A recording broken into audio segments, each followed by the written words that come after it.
Ah, waouh, il y a eu un éclair. Oh la vache.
Hey, parlons lecture. Donc, la semaine dernière, je vous laissais avec Le voleur de baisers de Ellie Chen.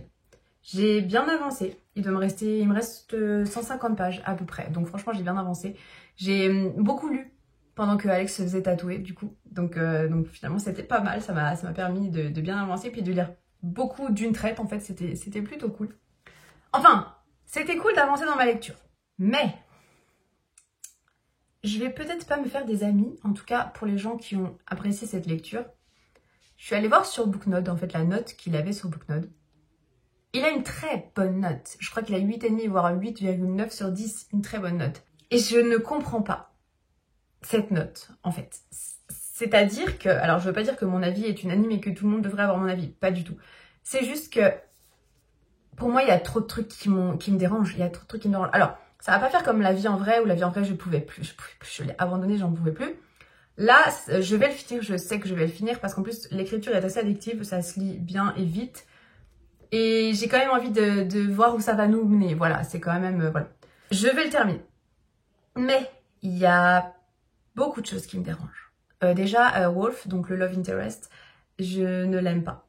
Je ne l'apprécie pas du tout. Je peux pas. Je m'étais dit peut-être qu'au fil, j'en sais rien, de ma lecture, je vais finir par l'apprécier et moi aussi, bah, je vais tomber sous son charme, j'en sais rien.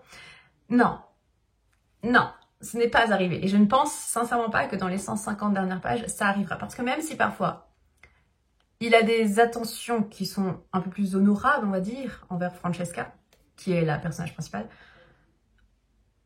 c'est compliqué. Pour moi, c'est compliqué de l'apprécier. On va prendre les choses dans l'ordre. Il y a un truc qui, moi, personnellement, me dérange. C'est juste moi. Mais Francesca, elle a 19 ans. D'accord, c'est vraiment une jeune femme.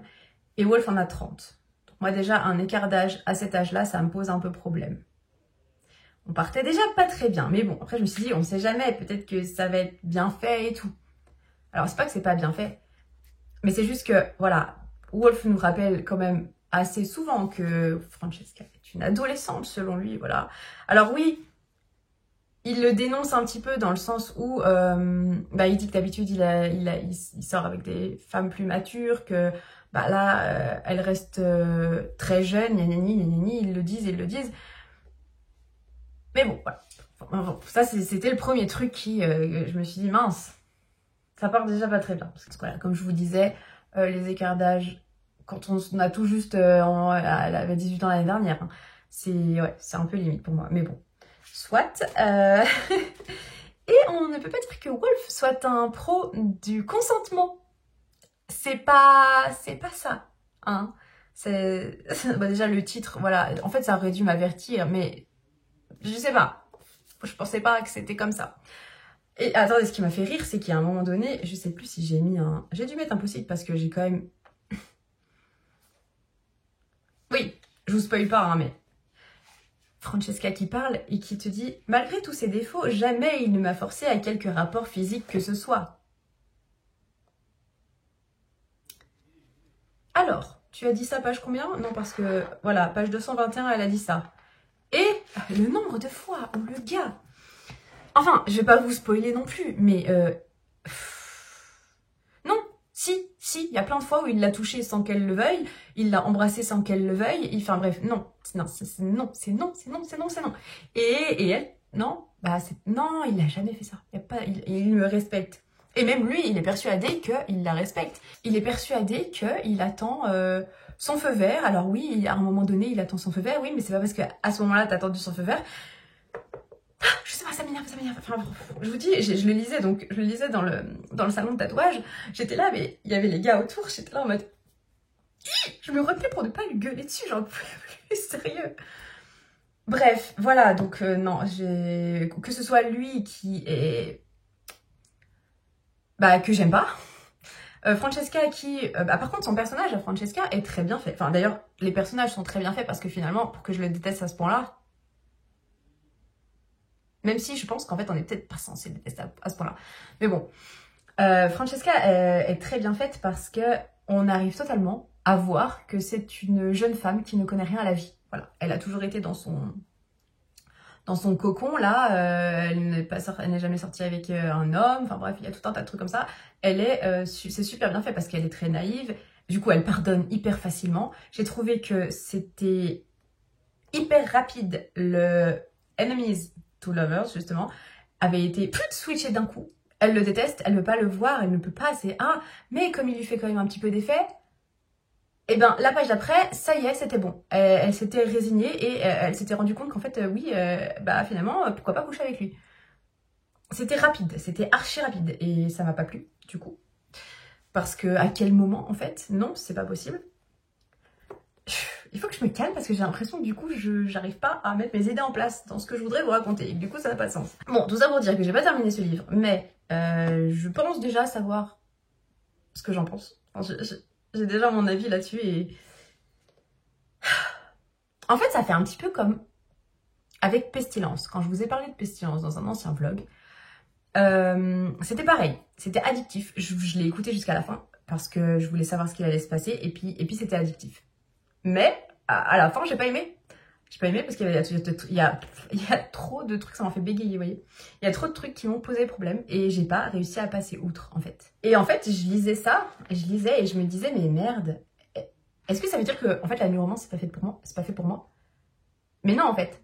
Parce que ça fait beaucoup de en fait. Parce que Eleanor and Gray est l'anti-lune de miel. c'est des new romances, et pourtant je les ai adorées.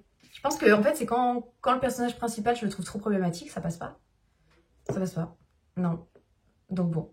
Ouais, bah franchement je suis quand même déçue. Je suis quand même déçue parce que je pensais vraiment que j'allais aimer.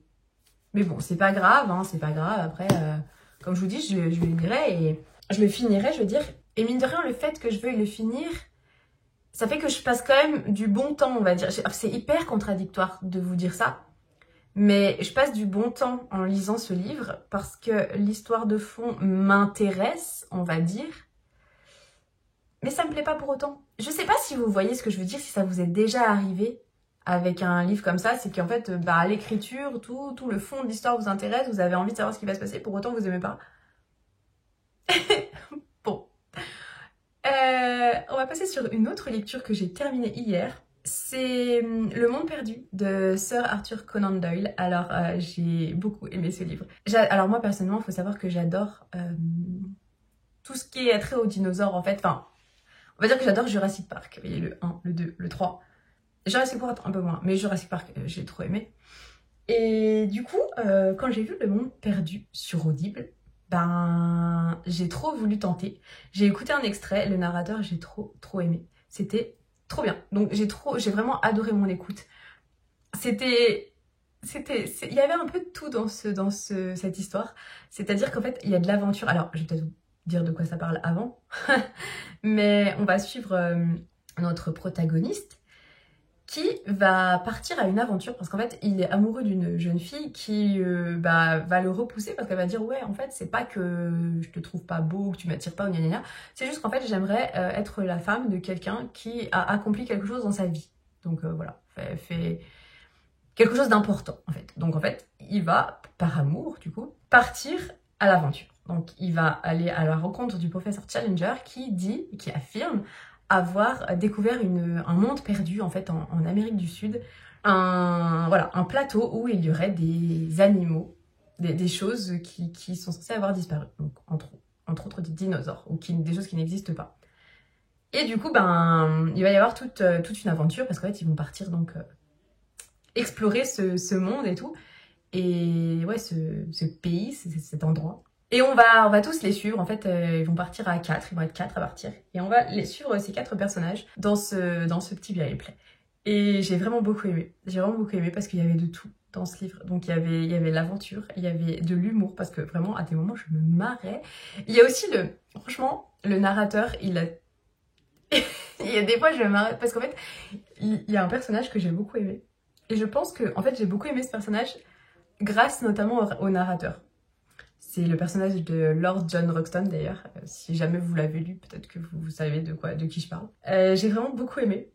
C'était super chouette. J'étais à fond. Ouais, l'audiobook est vachement bien parce qu'ils mettent en scène... Enfin, il y a des sons parfois en fait, des sons de dinosaures, des sons de trucs. C'était vachement immersif, j'ai beaucoup aimé.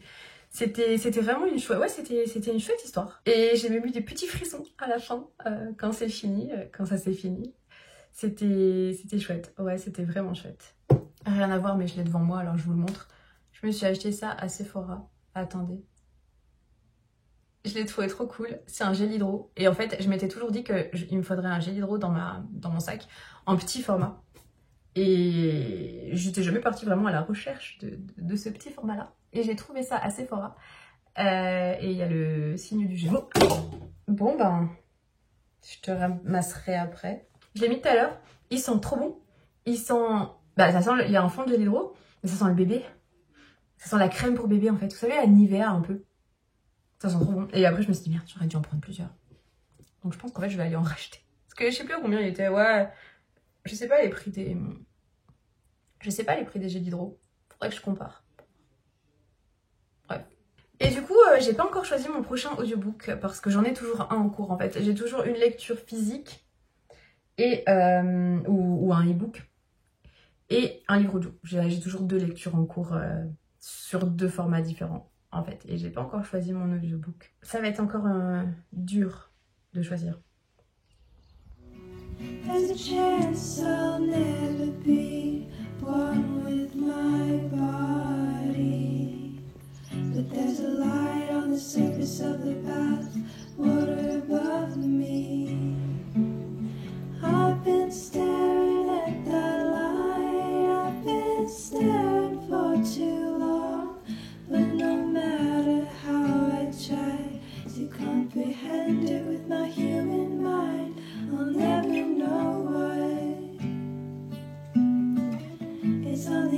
first sight, I'll never know what it's gonna take to be alright.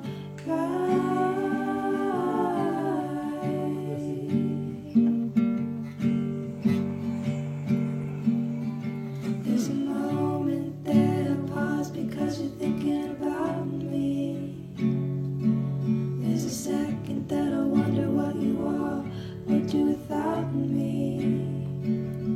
I don't know what I want to what I need. Et au fait, je sais pas vous, mais moi, le changement d'heure, là, cette année, il m'a déglingué. C'est que 1 heure de décalage, hein. Mais déjà, dimanche dernier, c'est passé à une vitesse, j'ai rien vu faire. Le dimanche, t'as l'impression qu'on s'est levé, puis c'était déjà la nuit. Le soir, quoi. Et cette semaine, genre à 21h, je suis fatiguée. 21h30, je suis fatiguée, j'ai envie d'aller dans mon lit. Et le matin, je galère à me lever. C'est pénible, pour rester poli, pénible.